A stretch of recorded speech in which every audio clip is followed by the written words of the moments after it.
হেদায়েতের আরো দুইটা প্রকার আছে। একটা প্রকারকে বলা হয় হেদায়েতে ওয়াহাবি, দুই নাম্বার প্রকার হলো হেদায়েতে কাসবি।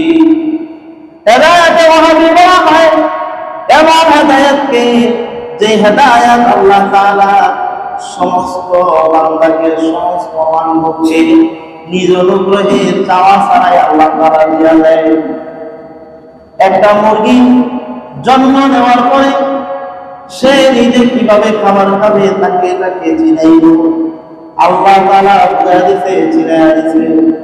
এটাও এক প্রকারের হেদায়েত। প্যারা মুরগিটা কিভাবে বলতো আমার ডিমটা একদিন থাকবে, তারপরে ভিতরে বাচ্চা তৈরি হবে। কিভাবে মুরগিটা বলবো? ঠিক কতদিন পরে মুরগিটা ডিমটাকে ওম দিছে, তাপ দিছে, নির্দিষ্ট কয়েকদিন তাপ দেওয়ার পরে মুরগিটা ওই ডিমটা ঠোকরা ডিমটাকে ভাঙছে, ভাঙ্গা তারপরে তার বাচ্চাটাকে বের করছে। কে এই মুরগিটাকে বুঝায়া দিল এই কথাটা? প্যারে হাজরিন, আল্লাহ তাআলা বুঝায়া দিছে। এইভাবে একটা গরুকে কে বুঝায়া দিল রে, গরুর চোখে যদি মশা মাছি কামড় দিতে আসে তাহলে তুই তোর লেজ দিয়া এই মশা মাছিকে তাড়াতে গিয়ে বুঝায়া দিল। আল্লাহ তাআলা বুঝায়া দিছে। প্যারে হাজরিন, এই হেদায়েতটাকে হেদায়েত ওয়াহাবি। এইভাবে মানুষকে আল্লাহ তাআলা প্রদত্ত একটা হেদায়েত দিয়ে দিয়েছেন যে মানুষ কোনটা ভালো আর কোনটা মন্দ তুমি বুঝতে পারবা। এই বোঝার যোগ্যতা আল্লাহ তাআলা প্রত্যেকটা মানুষের ভিতরে দিয়ে দিয়েছেন। এই হেদায়েতটার নাম হলো হেদায়েতে ওয়াহাবি। দুই নাম্বার হেদায়েত হলো হেদায়েতে কাসবি। হেদায়েতে কাসবি বলা হয় যে হেদায়েতটা মানুষকে আল্লাহ তাআলা এমনি দেয় না, বরং প্রত্যেকটা মানুষকে চেষ্টা করতে হয়, মেহনত করতে হয়, পরিশ্রম করতে হয়। মেহনতের পরে, পরিশ্রমের পরে মানুষ সেই হেদায়েতটা লাভ করতে পারে।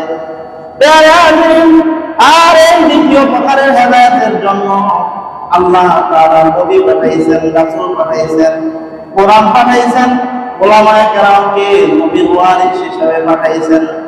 উদ্দেশ্য কি? উদ্দেশ্য হলো এই দ্বিতীয় প্রকারের হেদায়েতে কাসবি অর্জন করা। এই হেদায়েতে কাসবি অর্জন করতে হলে এমনি অর্জন করা যাবে না, বরং আমাকে আপনাকে মেহনত করতে হবে, পরিশ্রম করতে হবে। যদি মেহনত না করি, পরিশ্রম না করি, আল্লাহর কাছে না চাই, তাহলে এমনি এই দ্বিতীয় প্রকারের হেদায়েতে কাসবি পাওয়া যাবে না। এই চলন না করার কারণে, চেষ্টা না করার কারণে, আল্লাহর কাছে না যাওয়ার কারণে রাসূল করিম সাল্লাল্লাহু আলাইহি ওয়াসাল্লামের আপন চাচা আবু লাহাব সে হেদায়েত পায় নাই। রাসূলের আপন চাচা আবু জাহেল হেদায়েত পায় নাই, কারণ তার ভিতরে তলব ছিল না, চেষ্টা ছিল না, তার ভিতরে মেহনত ছিল না। হেদায়েতটা অর্জন করার জন্য মেহনত ছিল না, তলব ছিল না, চেষ্টা ছিল না। সে আল্লাহর কাছে হেদায়েত চায় নাই, এই কারণে আল্লাহ তাআলাও তাকে দেয় নাই।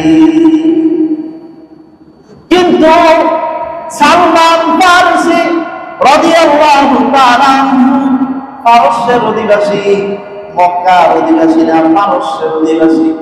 পারস্যের অধিবাসী হওয়া সত্ত্বেও আল্লাহ তাআলা তাকে নবীর প্রিয় সাহাবী হিসেবে কবুল করেছেন, নবীর বড় সাহাবীদের মধ্যে শামিল করে নিয়েছেন।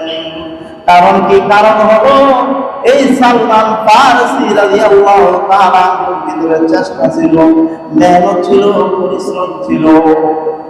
প্যারা হাজরিন, বেলাল হাবশী যার বাড়ি মক্কা শরীফে না, মদিনা শরীফেও না, এই বেলাল হাবশীর বাড়ি সেই হাবশা শহরে বহু দূরে। কিন্তু এই বেলাল হাবশীকে আল্লাহ তাআলা হেদায়েত দিয়েছেন। বেলাল হাবশী আল্লাহ রাসূলের প্রিয় সাহাবীদের মধ্যে অন্তর্ভুক্ত হয়ে গেছে। কারণ কি? কারণ হলো বেলাল হাবশীর মধ্যে এই হেদায়েত পাওয়ার জন্য মেহনত ছিল, পরিশ্রম ছিল, চেষ্টা ছিল।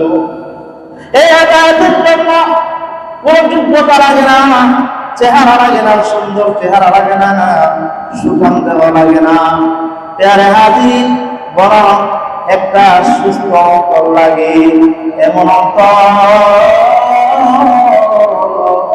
যে অন্তরে আল্লাহকে পাওয়ার জন্য কাঁদে। এমন একটা অন্তর লাগে যে অন্তরটা আল্লাহর ভয়ে গুনাহ ছেড়ে দেয়। এমন একটা অন্তর লাগে। যদি এমন একটা অন্তর থাকে, মেহনত থাকে, পরিশ্রম থাকে, দোয়া থাকে, কান্নাকাটি থাকে রে, তাহলে আল্লাহ তাআলা সেই হেদায়েতটা দিয়ে দিবে। আর না হয় কোন পীরের দরবারে যায় কোনো কাজ হবে না, পীর কোনোদিন হেদায়েত দিতে পারবে না।